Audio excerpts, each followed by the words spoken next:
TSPSC నిర్వహిస్తున్నటువంటి groups తదితర పోటీ పరీక్షలకు ప్రిపేర్ అవుతున్నటువంటి అభ్యర్థులందరికీ, అలాగే టీశాట్ను వీక్షిస్తున్నటువంటి యువతి యువకులందరికీ కూడా టీశాట్ తరపున అభినందనలు, శుభాకాంక్షలు.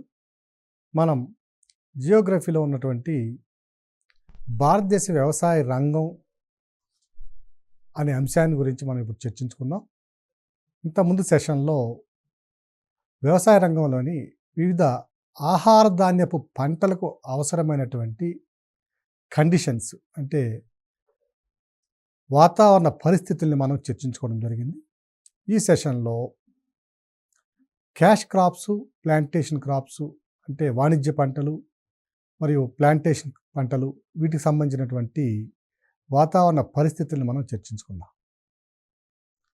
క్యాష్ క్రాప్స్ కనుక చూసినట్లయితే మొట్టమొదటి చెప్పుకోవాల్సింది పత్తి అండి, కాటను. సో కాటన్ కనుక చూసినట్లయితే పత్తి ఇది ప్రపంచవ్యాప్తంగా ఎంతో డిమాండ్ ఉన్నటువంటి క్యాష్ క్రాప్. టెక్స్టైల్ రంగానికి ప్రధానమైనటువంటి ఇది రా మెటీరియల్. చూసినట్లయితే భారతదేశంలో ప్రతి సంవత్సరము $150 బిలియన్ వర్తక వాణిజ్యం ఒక టెక్స్టైల్ రంగంలో జరుగుతుంది. ఈ వర్తక వాణిజ్యం $150 బిలియన్ నుంచి 2025 నాటికి ఈ వాణిజ్యాన్ని రెట్టింపు చేసి $300 బిలియన్ తీసుకువెళ్ళాలని ప్రభుత్వం లక్ష్యంగా పెట్టుకుంది. అందుకు అనుగుణంగా ప్రధాన ముడిసరుకు అయినటువంటి పత్తిని సాగు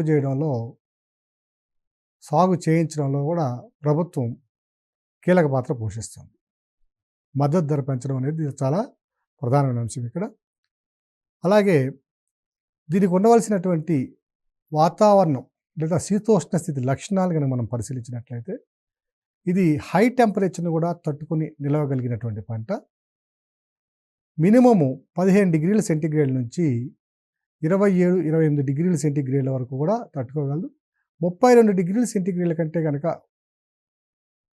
మనకి ఉష్ణోగ్రతలు ఎక్కువైతే తీవ్ర స్థాయిలో పంట డ్యామేజ్ కావడానికి అవకాశం ఉంది. వర్షపాతాన్ని కనుక పరిశీలించినట్లయితే రెయిన్ఫాల్ 50 to 100 సెంటీమీటర్స్ రెయిన్ఫాల్ ఉండాలి. 100 సెంటీమీటర్ కంటే ఎక్కువ వర్షపాతం వచ్చినా నీరు నిల్వ ఉన్న మొక్క చనిపోవడానికి అవకాశం ఉంటుంది. ఇక టెంపరేచర్స్ కనుక చూసినట్లయితే ఇవి favourable temperatures 21 to 30 degree centigrade, కానీ it can withstand 15 to 32 degree centigrade. Favourable అంటే అనుకూలమైనటువంటి ఉష్ణోగ్రతలు మాత్రము 21 నుంచి 30 డిగ్రీల సెంటీగ్రేడ్. అట్లాగే లైట్ రెయిన్ఫాల్ ఉండాలి. అంటే వర్షపాతం అంటే ఒకేసారి అధిక తీవ్రతగా ఉన్న వర్షపాతం కాకుండా చిరు జల్లులు అనేవి చాలా ఉపయోగకరమైన ఈ పంటకి. వీటితో పాటుగా బ్లాక్ సాయిల్స్ లేదా రెడ్ సాయిల్స్లో కూడా అధికంగా పండిస్తున్నారు. Black soils are the most favourable soils for the crop cultivation of cotton. వీటితో పాటుగా 200 నుంచి 220 రోజుల వరకు 200 నుంచి 220 రోజుల వరకు ఫ్రాస్ట్ ఫ్రీ డేస్ ఉండాలండి. అంటే తీవ్రమైనటువంటి మంచు కానివ్వండి లేదా తుహినం కానివ్వండి ఉండడానికి అవకాశం లేదు. ఇది ఉన్నట్లయితే పంట దిగుబడి పూర్తి స్థాయిలో తగ్గిపోవడానికి అవకాశం ఉంది. అలాగే రెయిన్ఫాల్ కూడా చాలా తక్కువ, అంటే సాంద్రత కలిగిన రెయిన్ఫాల్ అవసరం అవుతుంది. ఇక ఈ పంటను పండించేటటువంటి రాష్ట్రాలను కనుక మనం పరిశీలించినట్లయితే మొట్టమొదటి రాష్ట్రం గుజరాత్, రెండవది మహారాష్ట్ర, మూడవది వచ్చి ఏపీ /టీఎస్, నాలుగవది వచ్చి కర్ణాటక. అన్బైఫర్కేటెడ్ ఆంధ్రప్రదేశ్, అవిభాజ్య ఆంధ్రప్రదేశ్ ఉన్నప్పుడు Andhra Pradesh was the second largest producer. Bifurcation అయిన తర్వాత కొన్ని సందర్భాల్లో ఏపీ, కొన్ని సందర్భాల్లో తెలంగాణ థర్డ్ లార్జెస్ట్ ప్రొడ్యూసర్ అవుతుంది, మూడవ అతిపెద్ద ఉత్పత్తిదారు అవుతుంది. ఇక ప్రపంచవ్యాప్తంగా ఉన్నటువంటి ఉత్పత్తిదారులు కనుక మనం పరిశీలించినట్లయితే అతిపెద్ద ఉత్పత్తిదారుడు చైనా. ఇది ఆల్మోస్ట్ ప్రపంచవ్యాప్తంగా ఉన్న ఉత్పత్తిలో 26.4% ఉత్పత్తిని సాధిస్తుంది. అదే కనుక మెట్రిక్ టన్స్లో చూసినట్లయితే 284 lakhs మెట్రిక్ టన్స్ ఉత్పత్తి సాధిస్తుంది. అలాగే రెండవది చూసినట్లయితే ఇండియా యొక్క పర్సంటేజ్ చూసినట్లయితే 21%. మొత్తం ప్రపంచ ఉత్పత్తిలో భారతదేశం ఎంత ఉత్పత్తిని సాధిస్తుంది పత్తి రంగంలో అంటే 21%. మూడవది యుఎస్ఏ, నాలుగవది పాకిస్తాన్, ఐదవది ఇండోనేషియా.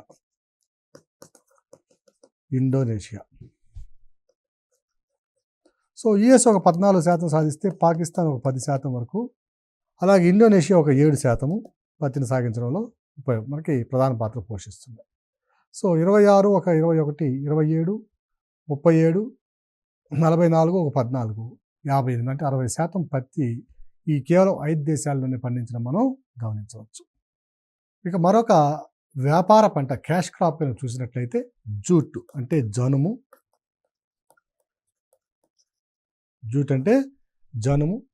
ఈ జనుము పంటను కనుక పరిశీలించినట్లయితే దీనికి ఒక ప్రత్యేకత ఉన్నది. మనం పత్తిని చూసినట్లయితే ఖరీఫ్ పంటగా భారతదేశంలో అధికంగా సాగు చేస్తాం. ఎందువల్లంటే మన పత్తిని సాగు చేసేటప్పుడు అధిక వర్షపాతం దీనికి అనుకూలంగా ఉండదు. స్వల్పమైన జల్లులు ఉండాలి కాబట్టి, అధిక వర్షపాతానికి మొక్కలు తట్టుకోలేవు కాబట్టి, వర్షపాతం తక్కువగా ఉన్న ప్రాంతాల్లో లేదా అర్ధశుష్క ప్రాంతాల్లో, ఉదాహరణకి పశ్చిమ తెలంగాణ ప్రాంతము, అలాగే మహారాష్ట్రలో ఉన్నటువంటి విదర్భ, మరాఠ్వాడా ప్రాంతము, అలాగే ఆంధ్రప్రదేశ్లో ఉన్నటువంటి గుంటూరు, పశ్చిమ గుంటూరు, కొంత ప్రకాశము లేదా కర్నూలు, కడప ఈ ప్రాంతాల్లో వర్షపాతం సాధారణంగానే తక్కువ ఉంది కాబట్టి దాన్ని రబీ పంటగా సాగు చేసినట్టుకి సాధారణంగా దీన్ని వర్షపాతం తక్కువగా ఉన్న సమయంలో ఖరీఫ్ పంటగా సాగు చేస్తాం. వర్షపాతం తక్కువగా ఉన్న ప్రాంతాల్లో మనం పత్తిని సాగు చేస్తాం. ఇక జూట్కి వచ్చేసరికి క్వైట్ ఆపోజిట్, అత్యధిక వర్షపాతం ఉన్నటువంటి వాణిజ్య పంట ఇది. జనుము అనేది వర్షపాతం దాదాపుగా 150 సెంటీమీటర్ల నుంచి 250 సెంటీమీటర్ల వర్షపాతం కావాలండి. టెంపరేచర్స్ కనుక చూసినట్లయితే రెయిన్ఫాల్ ఇది. ఉష్ణోగ్రతలు కనుక చూసినట్లయితే టెంపరేచర్స్ ఈ జూట్ పంట 26 డిగ్రీల సెంటీగ్రేడ్ అనేది ఫేవరబుల్ టెంపరేచర్, చాలా అనుకూలమైనటువంటి ఉష్ణోగ్రత. అట్లా కాకుండా 24 డిగ్రీ సెంటీగ్రేడ్ నుంచి 32 డిగ్రీల సెంటీగ్రేడ్ల వరకు కూడా దీన్ని మనం సాగు చేయొచ్చు. ఫేవరబుల్ టెంపరేచర్ 26 డిగ్రీల సెంటీగ్రేడ్. ఇక మరొక ప్రత్యేకత ఏమిటంటే, అసలు ఈ పంటకున్న ప్రత్యేకత ఏమిటంటే, అన్ని పంటల్ని మనము ఋతుపవనాలు ప్రారంభమైన తర్వాత మనం ప్రారంభిస్తే, అంటే సోయింగ్ కానివ్వండి, అంటే నాటడం కానీ విత్తనం కానీ ప్రారంభిస్తే, ఋతుపవనాలకు ముందే చిరుజల్లులు ఏవైతే ఉన్నాయో, వేసవికాలపు చిరుజల్లులు, అదే మనము ప్రీ మాన్సూన్ షవర్స్ అంటాం. వీటిని ఋతుపవనాలకు ముందు వచ్చేటువంటి జల్లులు. ఈ ప్రీ మాన్సూన్ షవర్స్తో సాగు చేసేటటువంటి ఏకైక పంట జనుము పంట. సో దీన్ని సాధారణంగా ఎత్తైన ప్రాంతాల్లో అయితే కనుక మార్చి, ఏప్రిల్లో సాగు చేస్తే విత్తనం జరిగితే, లోతట్టు ప్రాంతాలు, సముద్రం మట్టానికి కొంచెం ఎత్తులో ఉన్న ప్రాంతాల్లో, మైదాన ప్రాంతాల్లో దీన్ని మే నెలలో సాగు చేయడం జరుగుతుంది. ఇలా సాగు చేయడానికి గల కారణం ఏమిటంటే, ఋతుపవనాలు ప్రారంభమైన తర్వాత వీటిని కనుక మనం సాగు చేస్తే అవి మొలిచి పెద్దవయ్యే క్రమంలో ఋతుపవనాల ద్వారా వచ్చే వర్షపు జల్లులకి ఆ మొక్కలు విరిగిపోయి చనిపోవడం జరుగుతుంది. అందువల్ల దీన్ని ఋతుపవనాలు ముందే సాగు చేయడం అనేది ప్రారంభిస్తాం. ఇక ఈ సాయిల్స్ కనుక చూసినట్లయితే, మనకు నేలలు కనుక చూసినట్లయితే, ప్రత్తి కానివ్వండి, మన జనుము కానివ్వండి, చెరకు కానివ్వండి, ఇవన్నీ కూడా క్యాష్ క్రాప్స్ ఏవైతే ఉన్నాయో, సాయిల్ ఫెర్టిలిటీని ఎగ్జాస్ట్ చేసేటటువంటి సాయిల్స్. అంటే దాంట్లో ఉన్నటువంటి నేలలో ఉన్న సారమంతా కూడా తినేస్తాయి. అందువలన హై ఫెర్టైల్ సాయిల్స్ అనేవి చాలా అవసరం. జనుముకి అయితే బాగా మరీ అత్యధిక సారవంతమైన నేలలు అవసరం అవుతాయి. అందువల్లనే వెస్ట్ బెంగాల్లో ఉన్నటువంటి గంగా మైదానం ఏదైతే ఉందో, ఆ గంగా మైదానంలో ఈ జనుము పంటను సాగు చేయడం మనం గమనించవచ్చు. ప్రతి సంవత్సరం తీసుకుని వచ్చేటువంటి ఖాదరు ఈ పాత ఒండ్రు మట్టి, కొత్త ఒండ్రు మట్టి ఏదైతే ఉందో ఆ ఒండ్రు మట్టి అధికంగా మేట వేయబడే ప్రాంతాలలో ఈ పంటని మనం సాగు చేస్తున్నాం వెస్ట్ బెంగాల్లో. ఇక ఉత్పత్తి విషయానికి వచ్చేసరికి భారతదేశం ప్రపంచంలోనే అతిపెద్ద ఉత్పత్తిదారుడు. మొత్తం ప్రపంచ ఉత్పత్తిలో భారతదేశం వాటా 60%. దీని తరువాత అతిపెద్ద ఉత్పత్తిదారుడు బంగ్లాదేశ్, దాని తర్వాత China. So India, Bangladesh, China ఈ 3 కలిసినట్లయితే దాదాపుగా ప్రపంచంలో ఉత్పత్తి అయ్యే జనుమంతా కూడా ఇవే ఉత్పత్తి చేస్తున్నాయి. 92-93% పైగా ఇవే ఉత్పత్తి చేస్తున్నాయి. ఇక ఇండియాలో కనుక చూసినట్లయితే ఉత్పత్తిదారుల్లో అతిపెద్ద ఉత్పత్తిదారుడు మనకి west Bengal. So west Bengal వచ్చి దాదాపు 75% పంటని ఇదే సాగు చేస్తుంది. ఈ సాగు చేసే జిల్లాలు కనుక మనం చూసినట్లయితే నవద్వీపు, ముర్షిదాబాదు,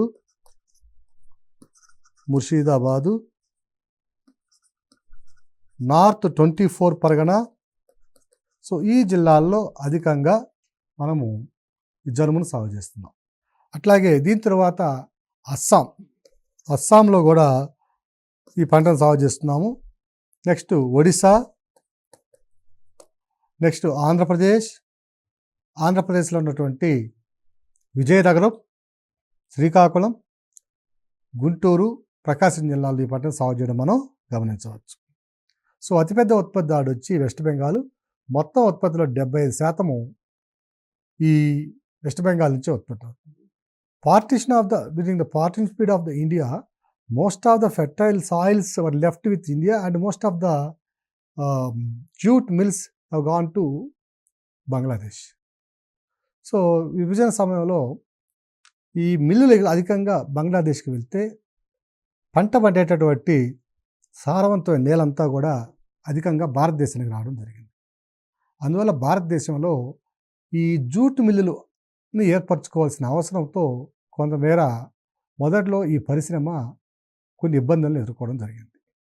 తరువాత మరొక ప్రధానమైనటువంటి వాణిజ్య పంటను కనుక మనం పరిశీలించినట్లయితే ఇది షుగర్ కేన్ అండి,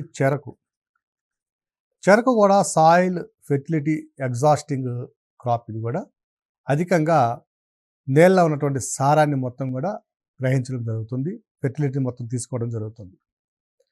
ఇది ట్రోపికల్, సబ్ ట్రోపికల్ రెండిట్లో ఉన్నటువంటి పంట. ఇది ట్రోపికల్, సబ్ ట్రోపికల్ మరియు టెంపరేట్ లాటిట్యూడ్స్లో ఉన్నటువంటి పండించగలిగినటువంటి పంట ఇది. మనము జూట్ కనుక తీసుకున్నట్లయితే ఇది కంప్లీట్గా ట్రోపికల్ అంటే ఆయనరేఖ వాతావరణానికి చెందిన పంట. ప్రతి తీసుకున్నామనుకోండి ఆయనరేఖ, ఉపాయనరేఖ ప్రాంతాల్లో అధికంగా సాగు చేయబడే పంట. షుగర్ కేన్ తీసుకున్నట్లయితే, చెరకు తీసుకున్నట్లయితే ఇది ఆయనరేఖ, ఉపాయనరేఖ మరియు మధ్య అక్షాంశ ప్రాంత శీతోష్ణతలో కూడా సాగు చేయగలిగినటువంటి పంట ఇది. టెంపరేచర్ చూసినట్లయితే 27 డిగ్రీల సెంటీగ్రేడ్ అనేది మోస్ట్ ఫేవరబుల్ టెంపరేచర్. అత్యంత అనుకూలమైనటువంటి ఉష్ణోగ్రత ఎంత అంటే 27 డిగ్రీల సెంటీగ్రేడ్. ఇక రెయిన్ఫాల్ కూడా 100 నుంచి 120 సెంటీమీటర్ల రెయిన్ఫాల్ అవసరం అవుతుంది. 170 సెంటీమీటర్ల వరకు వర్షపాతం ఇబ్బంది లేదు. మోస్ట్ ఫేవరబుల్ వచ్చి 100 నుంచి 150 సెంటీమీటర్లు, 170 సెంటీమీటర్ల వరకు కూడా ఈ పంట వర్షపాతాన్ని అధిగమించి తట్టుకొని నిలబడి ఉత్పత్తిని సాధించగలదు. ఇక ఈ పంటని ఎక్కువగా పగటిపూట ఎక్కువగా ఉండే ప్రాంతాలలో వేసినట్లయితే అధిక దిగుబడి ఇస్తుంది. అలాగే లాంగ్ రెయినీ సీజన్ ఉన్న ప్రాంతాల్లో మనం కనుక సాగు చేసినా కూడా ఈ పంట దిగుబడి అధికంగా రావడానికి అవకాశం ఉంది. Long rainy season, long day seasons ఉన్న ప్రాంతాల్లో చేస్తే అధిక దిగుబడి సాధించడానికి అవకాశం ఉంది. ఇటువంటి పరిస్థితులు మనము ట్రోపికల్ రీజియన్స్లో చూడవచ్చు. ఆయన రేఖా ప్రాంతాలు అనేవి భూమధ్య రేఖ కొంచెం దగ్గరగా ఉండే ప్రాంతాలు కాబట్టి ఈ ప్రాంతాల్లో పగటి సమయం కొంత ఎక్కువగా ఉండడము, రెయినీ సీజన్ కూడా లాంగ్ అంటే ఋతుపవనాలు ఒక 4 నుంచి 4 నెలల పాటు ఉంటే మళ్ళీ తిరోగమన ఋతుపవనాలు కూడా కొంతమేర ఈ ఎక్కువగా ఉన్న ప్రాంతాల్లో దీన్ని అధికంగా సాగు చేయడానికి అవకాశం ఉంది. అలాగే నేలలో అధిక సారవంతంతో పాటు వాతావరణంలో ఉన్నటువంటి నీటి ఆవిరి పరిమాణం కూడా ఎక్కువ ఉంటే మంచిది. Humidity levels of the atmosphere they are more, it also gives high yielding in the case of sugarcane. Right.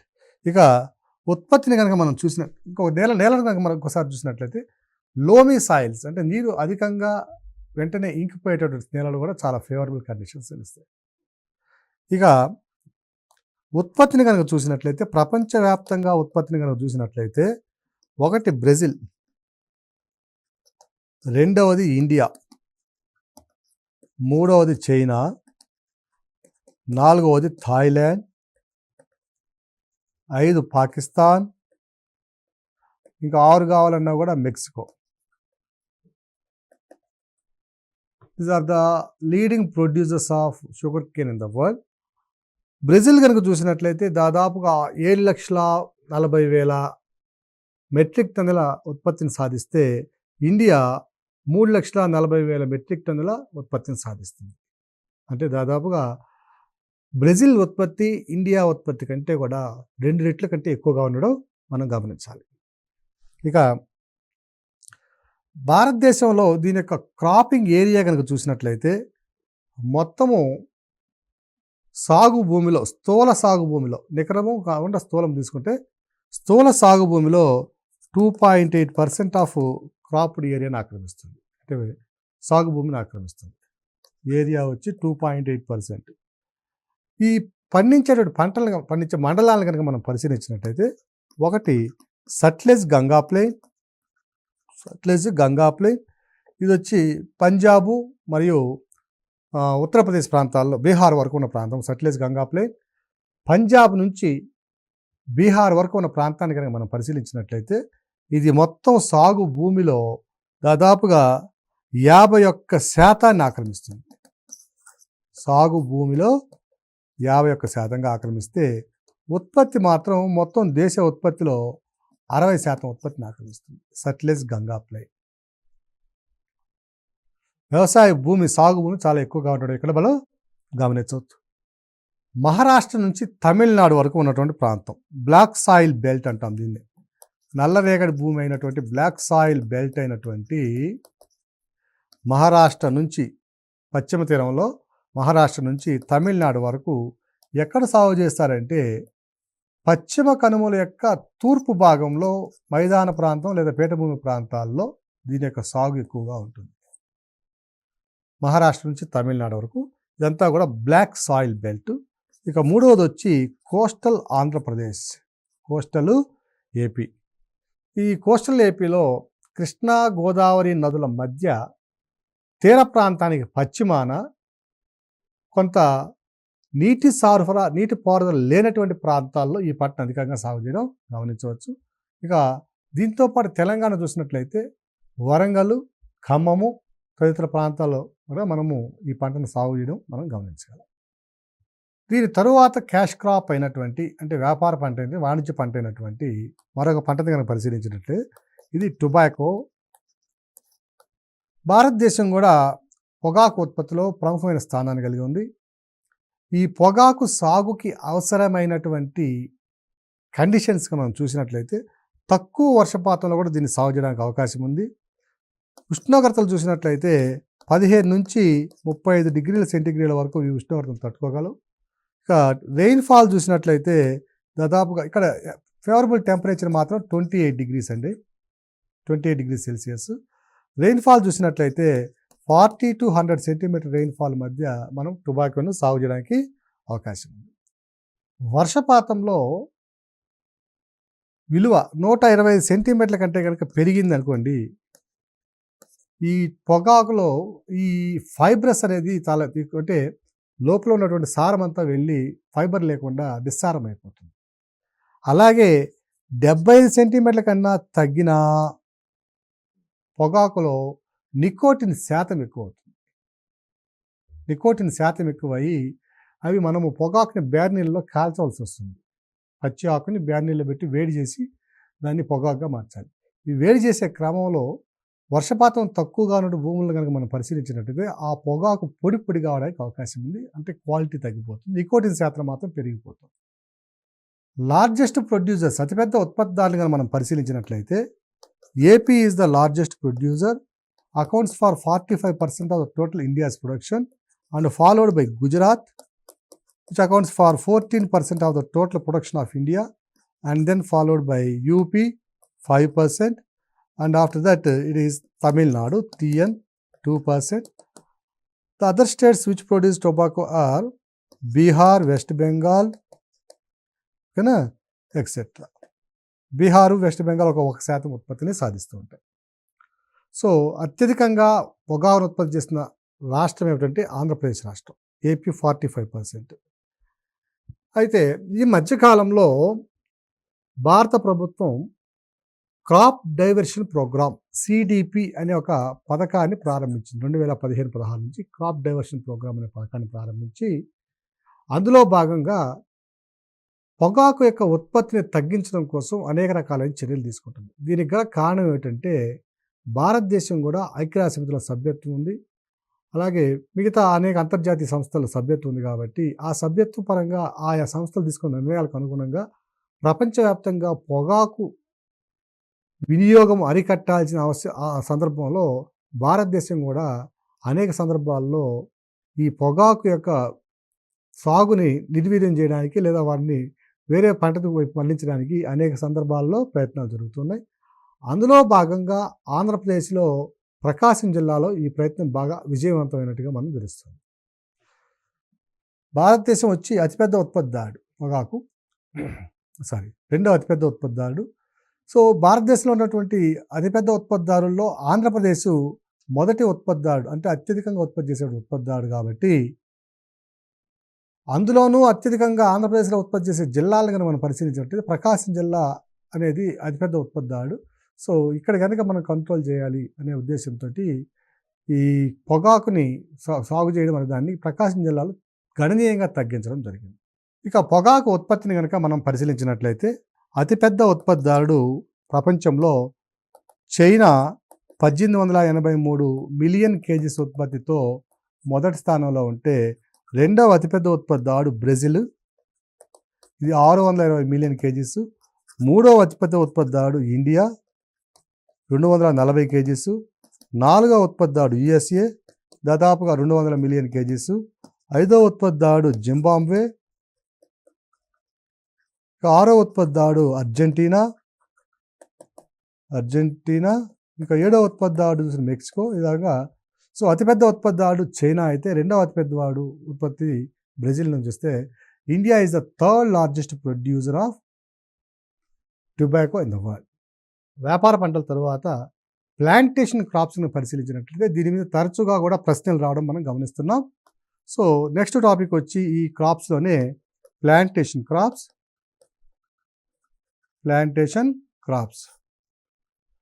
So plantation crops అంటే సాధారణంగా కొండ వాలుల మీద సాగు చేయబడి ఒకసారి సాగు చేసిన తర్వాత కొన్ని సంవత్సరాల పాటు ఇవి ఉత్పత్తిని ఇచ్చేటటువంటి లేదా మనకి అవుట్పుట్ ఇచ్చేటువంటి ఈ జాతులు ఇవి.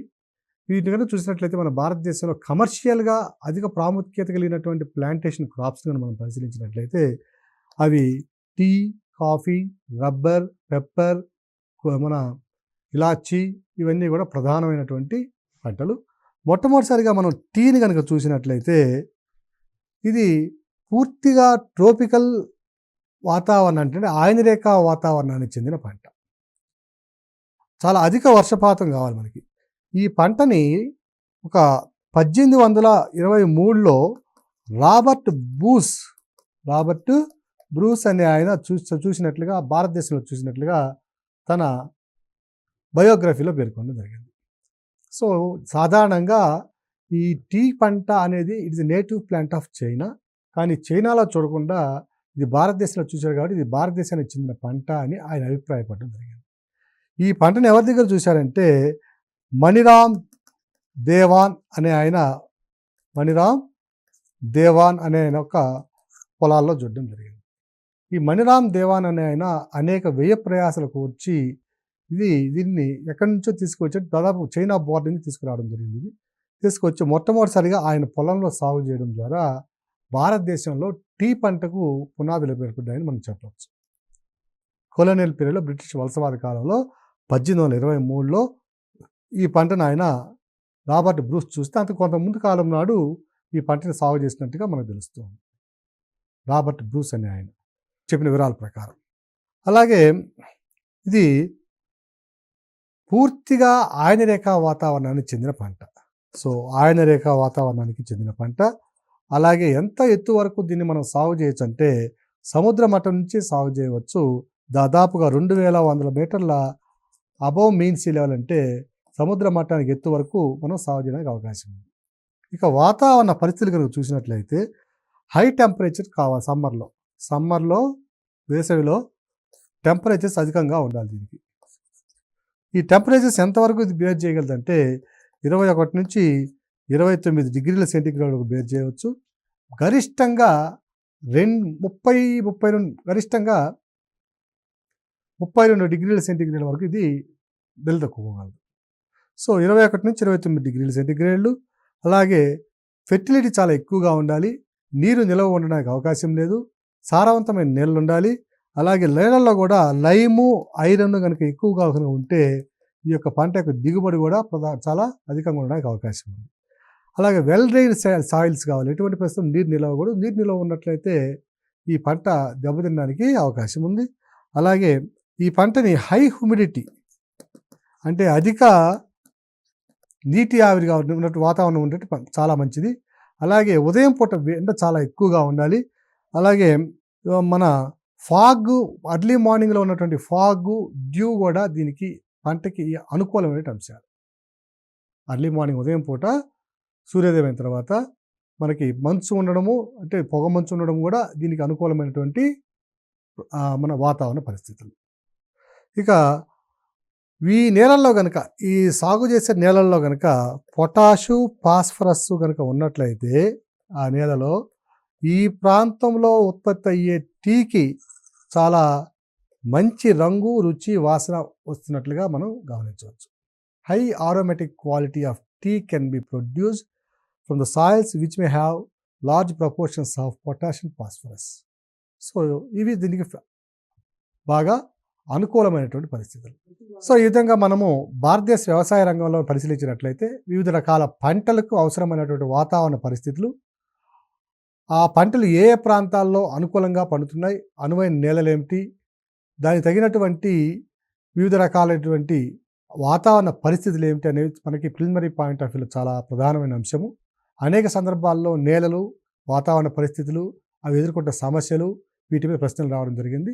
అభ్యర్థులందరూ కూడా ఈ అంశాలను గమనించి ప్రతి చిన్ని అంశాన్ని కూడా ఒక్క అంశాన్ని కూడా వదలకుండా వాళ్ళ యొక్క క్షుణ్ణంగా పరిశీలించి వాళ్ళ యొక్క మెదడులో ఉంచుకోవాల్సిన అవసరం ఎంతైనా ఉందని గమనిస్తున్నాం. ధన్యవాదాలు.